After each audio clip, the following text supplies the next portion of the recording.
warahmatullahi wabarakatuh. Bagaimana kabarnya untuk hari ini? Baik? Alhamdulillah. Ada yang berangkat hari ini? Ada berapa? Yang satu?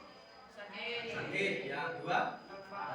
Oke, yang sakit, mari kita doakan semoga penyakitnya diangkat oleh Allah dan diberikan kesehatan dan sehingga bisa berkumpul lagi kepada kalian dan menerima pelajaran dengan baik. Untuk yang alfa mungkin kita doakan, mungkin ada kesibukan yang lain seperti itu.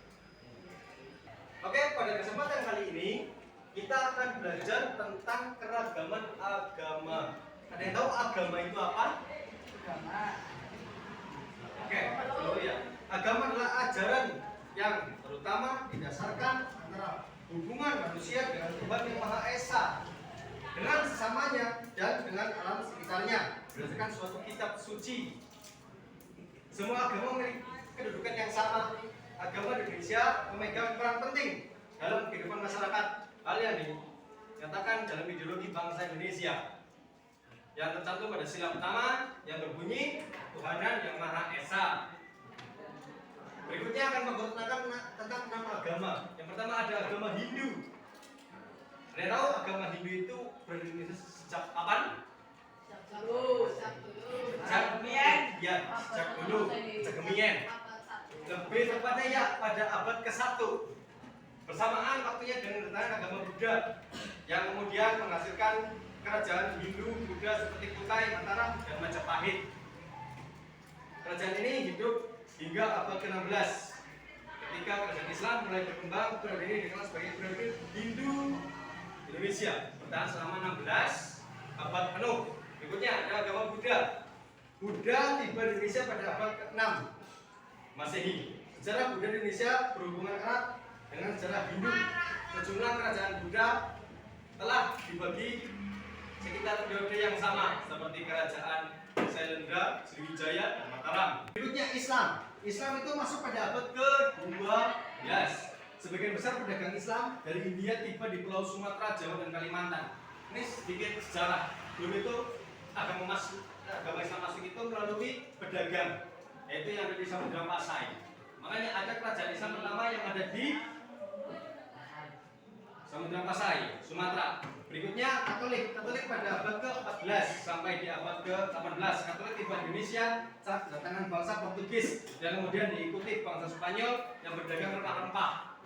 Agama Katolik mulai berkembang di Jawa Tengah ketika Frans van Lith menetap di Untilan pada tahun 1896 dan menyebarkan iman Katolik pada rakyat setempat. Berikutnya Kristen. Ini Kristen Protestan berkembang di Indonesia selama masa kolonial Belanda atau biasa kita kenal dengan VOC. Pada sekitar abad 16, kebijakan VOC reformasi Katolik dengan sukses berhasil meninggalkan jumlah penganut paham Protestan di Indonesia. Berikutnya yang terakhir itu Konghucu. Agama Konghucu ini berasal dari negara tirai bambu yaitu Cina, yang datang diperkirakan pada abad ke-3 Masehi. Orang Tionghoa tiba di Kepulauan Nusantara berbeda agama yang lain. Berikutnya bentuk perilaku bersamaan kehidupan beragam yang diwujudkan dalam bentuk sebagai berikut. 1. Menghormati agama yang diyakini oleh orang lain, tidak memaksakan keyakinan agama kepada orang lain, bersikap toleran terhadap keyakinan dan ibadah orang lain, melaksanakan ajaran Islam agama dengan baik, tidak memandang rendah dan tidak menyalahkan agama yang berbeda dan dianut oleh orang lain. Itulah materi yang tadi Pak Guru sampaikan tentang agama di Indonesia. Seterusnya Pak Bu, ada yang mau ditanyakan? Ya. Boleh mau bertanya. Sebutkan 3 saja agama dan tempat ibadahnya. Ada yang tahu? Angkat tangan. Ya, Mas. Islam, masjid. Ya, betul. Islam, masjid. 2. Katolik, gereja. Ya, Katolik di gereja, betul. Ketiga, Konghucu, Kelenteng. ya, Konghucu di Kelenteng. Tepuk tangan untuk teman kalian. Tadi 6 agama yang ada di Indonesia. Agama itu apa dan tentang agama? Dan tadi juga sudah dijawabkan oleh teman kalian. Salah satu contoh di 3 agama dan tempat ibadah. Di situ ada Islam tadi di masjid. Yang kedua ada Katolik gereja. Yang ketiga itu ada Konghucu di kelenteng. Nah, kenapa sih Indonesia itu harus ada 6 agama?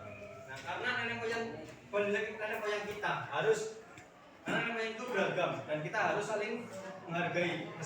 Sikap seperti apa sih yang harus kita tunjukkan sebagai rakyat Indonesia, sebagai warga negara yang berpedoman pada Pancasila? Harus saling menghormati sesama, semua warga Indonesia, entah itu mau agamanya Kristen, Islam, Katolik, Buddha, Konghucu, tidak beda-bedakan. Mungkin kalau kalian punya teman yang beda agama, silakan saling menghormati. Contoh, bro, kamu besok kan hari Minggu tuh ke gereja, silakan ke gereja. Mainnya nanti saja sore, setelah kamu lepas dari gereja. Begitu sebaliknya, teman kamu yang Kristen mengerti kamu, bro, sudah waktunya sholat duhur, silakan sholat duhur dulu. Saya menunggu di luar. Nah, seperti itu. Itulah bentuk toleransi yang semestinya diberlakukan di kehidupan sehari-hari. Sampai sini paham? Pertanyaan? Terima kasih. Mungkin itu saja yang bisa Pak Guru sampaikan tentang agama dan 6 agama di Indonesia. Sedikit pemaparan untuk kalian seperti itu. Kurang lebihnya mohon maaf ya bila Pak Guru ada kata yang salah, pada kata Pak Guru yang salah, Pak Guru mohon maaf sebesar-besarnya. Sekian dari Pak Guru. Wabillahi taufiq wal hidayah. Assalamualaikum warahmatullahi wabarakatuh. Waalaikumsalam.